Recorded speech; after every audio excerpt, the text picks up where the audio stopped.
तू ही सागर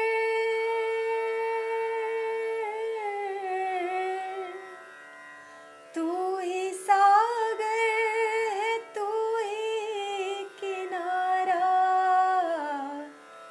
ढूंढता है तो किसका सहारा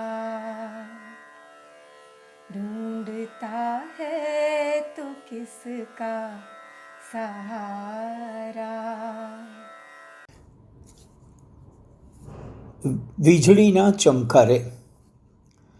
અમેરિકામાં શિક્ષણ ક્ષેત્રે ગંજાવર મહાકાર્ય કરનાર માર્થા બેરીના જીવન અને કાર્યની ઝાંખી કરાવતા પ્રેરક અને રોચક પ્રસંગોની એક યાત્રા શરૂ કરવી છે. વાત ટૂંકી છે, પણ મર્મ ગહેરો છે. અમેરિકાની આજીવન શિક્ષિકા માર્થા બેરી 7 ઓક્ટોબર 1865ના રોજ જન્મ થયો અને 27 ફેબ્રુઆરી 1942ના રોજ એમણે વિદાય લીધી. સારભૂમિ બાંધવી હોય તો એવું કહી શકાય કે બાળક જન્મે કે તરત શ્રવણનો આરંભ થાય છે. પછી કાલી ઘેલી બોલીમાં કથન શરૂ થાય છે અને પ્રયત્નપૂર્વકના પ્રયાસોથી લેખન હસ્તગત થવા લાગે છે. બિડાયેલી કળીમાંથી પુષ્પ ખીલે તેનું વિજ્ઞાન સ્પષ્ટ છે, પરંતુ કળીમાંથી કઈ પળે પુષ્પ થવાનું ઘટ્યું તે સમજવા જ્ઞાનીઓ મથે છે. આ મંથન એ જ શું જીવન હશે? આંખના પોપચાની ઉઘાડબંધ થવાની ગ્રાફ પોથી નથી હોતી, પણ આંખના સહજ પલકારામાં દુનિયા પલટાઈ જાય છે. આંખના પલકારાની સહજાનુભૂતિ વીજળીના ચમકારે થઈ જાય છે. શિક્ષણ એ શ્રવણ, કથન, લેખનના પગથિયે ચાલતું હશે, પરંતુ જીવન તો આંખના પલકારે કે વીજળીના ચમકારે ઘડાતું હોય છે. વીજળીના ચમકારે જ્યાં જ્યાં જીવન ઘડાતું ભાળ્યું કે અનુભવ્યું તે અહીં ટપકાવ્યું. વાત નાની પણ જીવંત. કોઈએ લખેલી, કોઈએ જીવેલી, કોઈએ કહેલી, પણ અનુભૂતિના દૈવી સ્પર્શવાળી. વાત ટૂંકી પણ મરહમ ગહેરો. વીજળીના ચમકારે મોતીના પરોવાય તેવો ઉજાસ, જે બની રહે ભવનો પ્રકાશ. આટલી ભૂમિકા કાફી છે.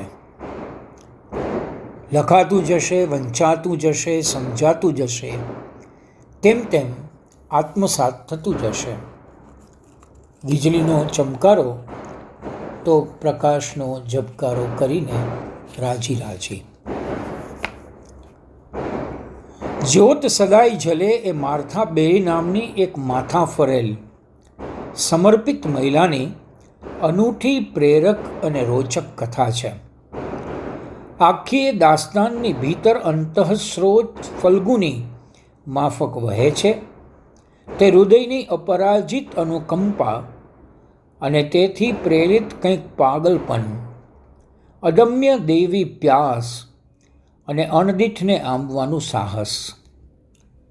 અમેરિકાના દખણાદા અંતરિયાળ દુર્ગમ પહાડી પ્રદેશમાં વેડફાતી જિંદગી અને ટૂંપાતા બચપણથી દ્રવિત એક કિશોરી પછી તો કેવું ગંજાવર,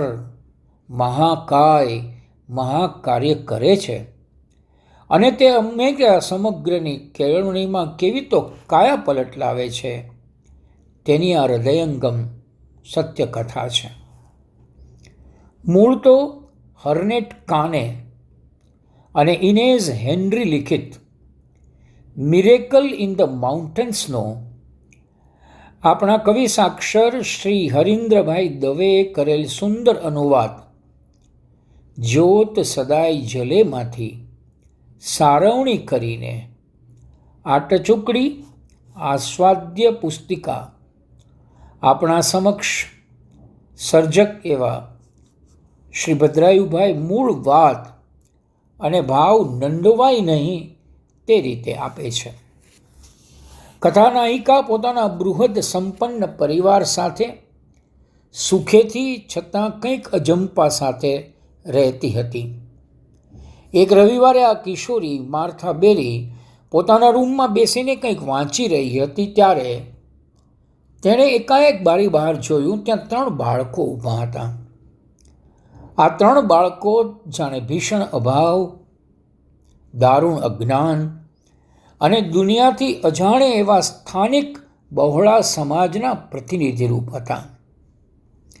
માર્થાનું એ બારી બહાર જોવું અને તે પહાડનું ધાવણ ધાવેલા બાળકોનું નિરાળી રીતે શિક્ષણ કાર્ય, ઘડતર કાર્ય કરવું તે આખરે બેરી બહાર રૂપે ખીલી ઉઠે છે.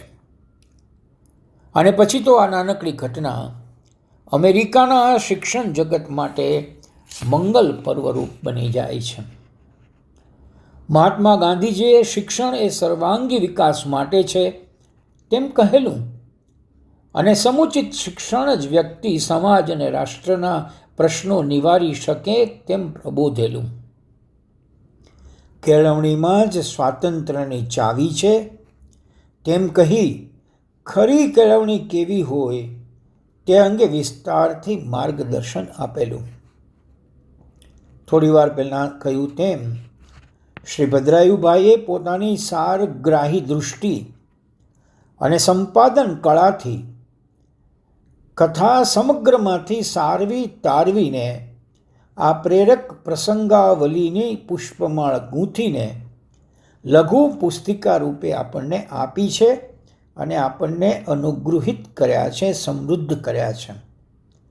તેમની પાસે કેળવાયેલી અસરકારક નિરૂપણ શૈલીની મૂડી છે જ, એટલે આ નાનકડી પુસ્તિકા આસ્વાદ્ય બની રહે છે.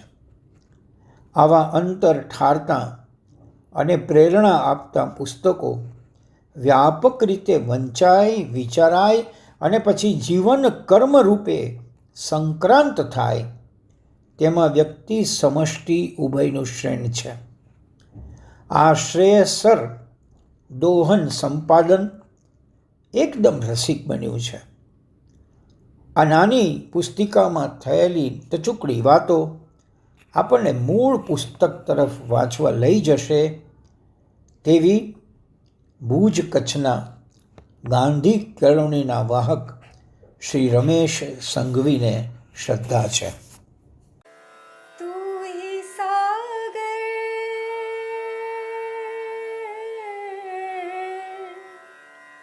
तू ही सागर है तू ही किनारा ढूंढता है तो किसका सहारा